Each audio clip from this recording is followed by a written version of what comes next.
오늘 오전 윤석열 대통령이 시멘트 분야 집단 운송 거부자에 대한 업무 개시 명령을 발동했습니다. 네, 국토부와 화물연대 측은 내일 두 번째 협상을 진행할 예정인데요. 엄영소 국토부 2차관을 전화로 연결해서 업무 개시 명령의 의미와 내일 예정된 협상 등에 대해서 자세히 들어보도록 하겠습니다. 차관님 나와 계십니까? 네, 안녕하십니까. 예, 차관님. 화물운수법상 업무 개시 명령이 내려졌습니다. 네. 2004년 법 개정 이후 이번이 처음인데 정부가 이처럼 강경한 카드를 꺼내든 배경 어떻게 좀 설명해 주실 수 있으실까요? 예, 잘 아시지만 오늘로써 화물연대가 집단 운송 거부에 들어간 지 6일째 접어들었습니다. 화물연대가 지난 6월에 8일간 집단 운송 거부를 한 적이 있고요. 이번에 두 번째로 집단 운송 거부를 함에 따라서 시멘트, 정유, 철강, 컨테이너, 자동차 등 분야에 걸쳐서 피해가 직접 발생하거나 가시화되고 있습니다. 정부는 올해 들어 벌써 두 번째인 화물연대의 집단 운송 거부 사태를 더 이상 좌시할 수 없다고 판단하였으며 국가 경제 피해를 최소화하기 위해 법과 원칙에 정한 바에 따라서 국무회의 심의를 거쳐서 이번에 업무 개시 명령을 발동하게 되었다는 말씀을 드립니다. 예. 네, 차관님, 그런데 오늘 업무 개시 명령 시멘트 분야에 한정해서 발동이 됐습니다. 그 이유가 무엇인지 궁금하고 그리고 다른 분야에 대해서도 업무 개시 명령이 검토되고 있는지도 좀 궁금합니다. 정부는 화물연대의 집단 운송 거부로 인한 피해 규모, 파급 효과 등을 종합 감안해서 물류 정상화가 가장 시급하다고 판단되는 시멘트 분야를 대상으로 업무 개시 명령을 발동하였다는 말씀을 드립니다. 시멘트 출고량이 평시 대비 약 90 내지 95% 감소하여 레미콘 품귀 현상이 발생하는 등 건설 현장의 피해가 직접적으로 발생하고 있습니다. 지금 현재 레미콘 생산 차질로 인해서 전국의 많은 건설 현장 공사가 중단되는 사태가 발생했는데요. 지금 전국의 912개 현장 중에 508개 현장이 12월 25일부터 레미콘 타설을 중단했습니다. 그래서 이런 단기적으로 공기 지연이라든지 여러 가지 건설업체의 어려움이 가중되고 또 건설 노동자가 일을 못하게 된다든지 이런 여러 가지 문제가 생길 거고요. 건설 경기 이축이라든지 이런 여러 가지 문제가 생길 거고 건설 산업발 국가 경제 전반에 심각한 위기가 초래될 우려도 있습니다. 그래서 네. 우선 시멘트 분야에 대해서 발동했다는 말씀을 드립니다. 예. 오늘 오후부터 이제 업무 개시 명령 송달을 위한 현장 조사를 실시한다고 하는데 어떤 조사가 이뤄지게 되는지도 궁금하고요. 또 화물 기사들이 만약에 명령에 불응한다면 구체적으로 어떤 조치나 처분을 받게 되는지도 궁금합니다. 그 업무 개시 명령을 위해서는 이제 어떤 분들을 대상으로 할 건지 대상자 특정을 위한 현장 조사가 필요합니다. 그래서 이제 쉽게 말씀드린다면 어떤 분들이 운송 거부자인지 명단을 파악하는 게 중요합니다.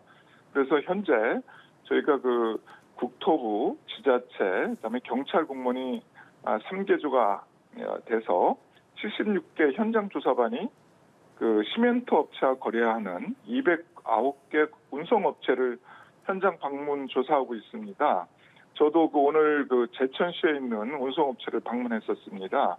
그래서 그런 차주 실제 운송 거부하고 있는 차주의 리스트하고 그다음에 이제 이분들의 주소, 성명, 주소, 그다음에 연락처를 다 이제 확보하고요.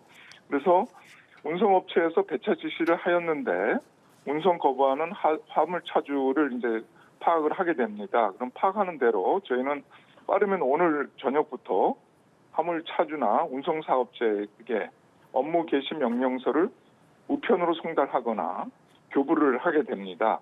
그러면 이걸 받으신 분은 업무 개시 명령서를 송달 받으신 분은 받은 날로부터 다음 날 24시까지 복귀하는 게 원칙이라고 말씀드리게 되겠습니다. 만일 이제 미복귀하게 되면요. 화물 차주의 경우에 이제 운송 자격이라는 게 있습니다. 화물 운송 자격. 그게 이제 정지가 되거나 2차의 경우엔 취소가 될 수 있고요. 또는 정도가 심한 경우에는 3년 이하의 징역 또는 3천만 원 이하의 벌금에 처할 수도 있게 되겠습니다. 네, 어제 화물연대와 첫 번째 협상이 있었는데 결렬이 됐습니다. 내일 2차 협상이 예정돼 있는 상황인데 화물연대 측에서는 정부가 협상에 나설 의지가 있는 것이냐 이런 얘기들을 계속해서 하고 있는데 앞으로의 협상 계획 어떻게 되시는지도 궁금합니다.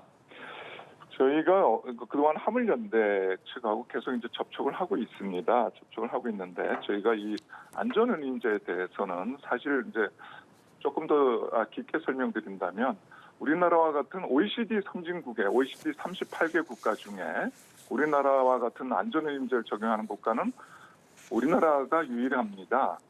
그래서 이런 제도에 대해서 좀 하고 그다음에 안전운임제 아니지 않습니까? 그럼 교통안전 개선 효과에 대해서도 보자.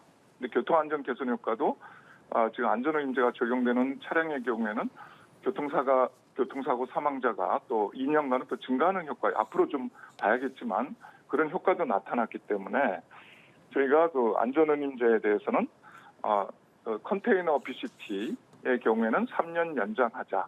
그리고 나머지 품목에 대해서는 더 확대하는 것에 대해서는 이분들의 그 소득도 높고 또 품목이나 그 차종이 다양하기 때문에 수용이 어렵다는 입장을 계속 일관되게 밝혀왔습니다. 그런데 화물연대는 이거를 일몰제를 폐지하고 폐지해서 영구히하고 품목을 확대하자는 주장을 하고 있고요. 그래서 어제 정부의 입장을 다시 한번 말씀드렸고요. 화물연대에서는 또 화물연대의 입장을 계속 말씀드렸습니다. 그래서 저희 정부는 지난번 정부 총리께서 말씀하신 입장을 일관되고 확고하게 이렇게 유지한다는 걸 말씀드리고요. 다만 화물연대가 말씀하시는 사항들에 대해서는 저희가 지속적으로 소통을 하겠다는 말씀을 드립니다. 예. 다만 그 화물연대가 국민의 삶과 국가 경제를 볼모로 해서 이렇게 집단 행동을 하고 국가 경제에 피해 주는 것에 대해서는 저희는 엄정하게 대처해 나갔다는 말씀을 드립니다. 알겠습니다. 저희가 오늘 말씀은 여기까지 듣겠습니다. 연결해 주셔서 네. 고맙습니다. 네, 감사합니다. 예. 네, 지금까지 엄영수 국토부 2차관을 연결해서 정부의 입장 들어봤습니다.